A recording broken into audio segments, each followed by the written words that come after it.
12:15 hour here at Morristown Methodist Church. Hey, I'm Pastor Kory, and I love to jump on here, and we go through every Wednesday, the 12:15 hour, roughly around there. I come pop on and share from the 365 essential questions from the Bible each week with you. And today, we're going to talk about maligning God's anointed. But before we talk about that, I want to personally invite you to come out this Sunday for our Christmas Eve services. We have our traditional Sunday morning service at 10:30 a.m. here at Morristown Methodist Church. And then at 7 p.m., we have our candlelight Christmas Eve service. So they're two services. They're not going to be identical. They're going to be different services, one at 10:30 and one at 7 o'clock.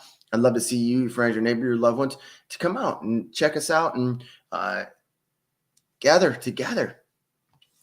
So let's jump right into our devotion for the day. Again, maligning God's anointed. Numbers 12:8 out of NKJV says, "Why then were you not afraid to speak against my servant Moses?" Why weren't you? Many Ethiopians lived in Egypt, and when the Israelites left Egypt, a number of these went with them.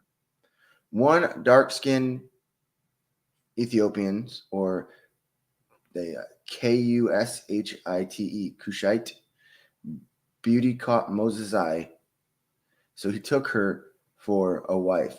But Aaron and Miriam didn't approve, perhaps because this was his second non-Hebrew wife, and publicly criticized him.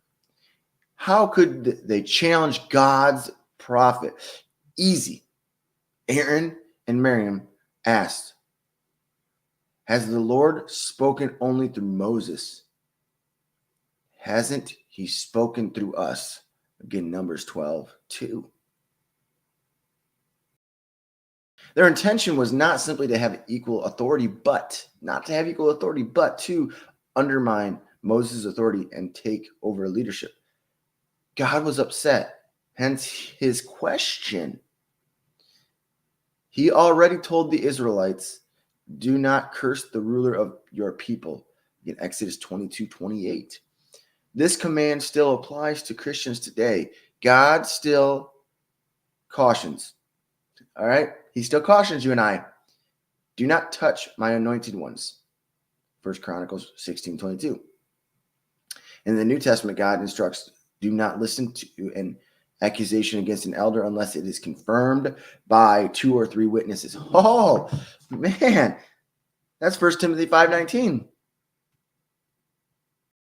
That doesn't mean you should take loyalty to leaders to an extreme and overlook glaring sins and faults, or be afraid to ask legitimate questions, or be afraid to say, "What? Let me check you at the door. Let me check can I see your ID? Can I see what's going on? Can I make sure you're legitimate here?" But you should have a respectful attitude towards those who have oversight in your life. Before you listen to an accusation against leaders, and certainly before you pass them on to others, check thoroughly to make sure that there is truth, that they're true to what they're saying. So don't just, even though you might say, "Man, you're not supposed to do that. How that goes in life." No.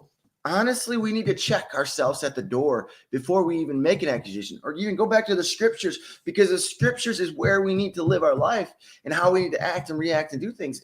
And again, 1 Timothy 5:19, where it tells us, do not listen to an accusation against an elder unless it is confirmed by 2 or 3 witnesses. We live in a day where one person makes an accusation against a leader, and guess what happens? That leader starts to go down. But the scripture says, hey, you got to have 2 or 3. I mean, I think that's great that we have those 2 or 3, because we can figure out what that is. But don't make an accusation on someone before you know the full facts.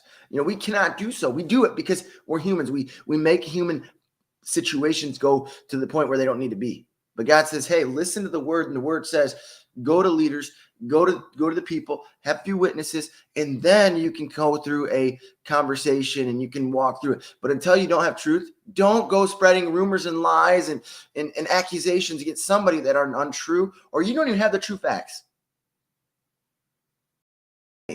Today, hopefully that gave you a little bit of a nugget of what life is and the life of being a follower and what we're to do. Again, Numbers 12:8 says, why then were you not afraid to speak against my servant Moses? Because we've got, to have the facts before we go against each other. Say, hey, again, may your day be blessed, and we will connect again. Hope to see you out Sunday at 10:30 for worship service, and then at 7 for our candlelight service. And we'd love to see you, your friends, your neighbors. Again, hey, may your day be blessed.